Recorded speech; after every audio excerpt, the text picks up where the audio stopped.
Une de mes catégories de films préférés quand j'étais plus jeune, c'était clairement les films d'horreur. Parce que, honnêtement, l'un des trucs qui me faisait le plus flipper, c'était que si j'y étais, j'y survivrais pas. Mais qu'est-ce qu'un petit 7 ans peut faire contre ça? Et je sais que tout le monde ou presque veut jouer les durs et prétendent qu'ils peuvent battre n'importe quel méchant d'horreur. Entre nous les gars, il est temps que quelqu'un soit honnête. Si j'étais dans l'un de ces films, je me chierais littéralement dessus. Cette franchise produit les pièges les plus diaboliques du cinéma d'horreur. Dans celui-ci, le gars il est nu comme un verre. Et il est couvert de gel inflammable. Je note aussi qu'il est empoisonné et que l'antidote se trouve dans le coffre-fort. Maintenant, demande-toi où se trouve le code. Sur ce putain de mur avec des centaines de chiffres. Sans parler du fait que le poteau il s'éclaire avec une bougie qui à tout moment le transforme en torche humaine. Et comme si c'était pas suffisant, le sol est tapissé de morceaux de verre. Mais putain, à ce stade, bute-moi, c'est bon, on gagne putain. Eh, tu sais quoi? On passe au piège suivant, il est peut-être plus esquivable. Le piège à mouche. Dans celui-ci, t'as un piège à trappe qui se ferme petit à petit autour de ton cou. Et tu peux le déverrouiller avec une clé. Sauf que la clé se trouve derrière ton œil. Tu dois aller littéralement chercher au plus profond de toi-même. Là, je vais être complètement honnête. J'aurais même pas les couilles d'aller la chercher. Là, le chacal, il peut faire ce qu'il veut de moi. Hein. Moi, j'aurais déjà pris pour le reste. Heureusement, pour certains pièges, t'as pas besoin de te faire du mal à toi-même. Mais à quelqu'un d'autre.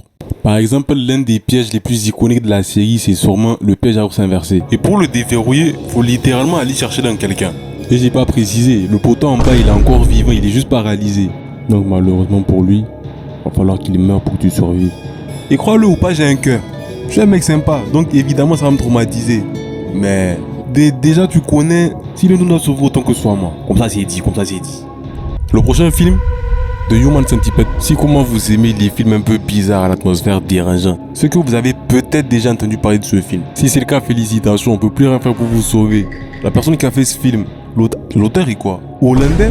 Perché comme ils sont, ça m'étonne même pas. S'il avait fait ça au Nigeria, il l'aurait fouetté son dos. J'arrête de tourner autour du pot. Commençons par le protagoniste ou le vilain. Ce dernier travaille comme agent de sécurité et il aime beaucoup le film The Human Centipede.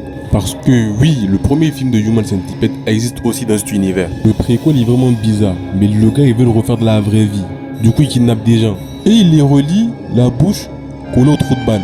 Mais comme vous le savez, ce type il est pas chirurgien. Du coup il les relie avec des marteaux, des couteaux, une putain d'agraveur. Du coup il fait n'importe quoi et il tue l'une des victimes. Et entre nous, je pense que c'est lui qui a le plus de chance. Attendez, ils arrivent à la partie merdique. Gros taré nourrit de force la personne à l'avant et leur injecte à tous des laxatifs. Passons directement à la suite. Je pense qu'on a tous déjà regardé des films de zombies. Et spécifiquement parler des zombies de 28 jours plus tard et de World War Z. Eux là, c'est des athlètes. Déjà ceux de World War Z, ils sont hyper agiles. Sans déconner, où ils ont appris à faire ça?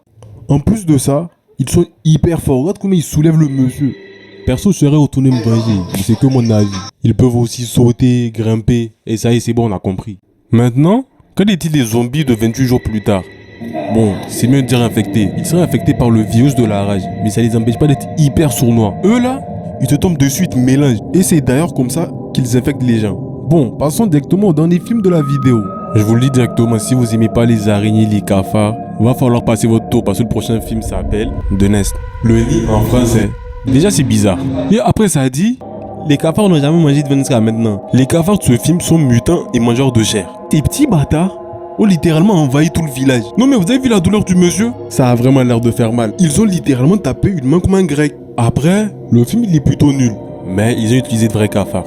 Et ça suffit à mentir. Voici donc en résumé quelques films assez flippants, dérangeants, ce que vous voulez. N'hésitez pas à commenter les films qui vous ont fait le plus peur. Je réponds à tout le monde, t'inquiète. Bisous.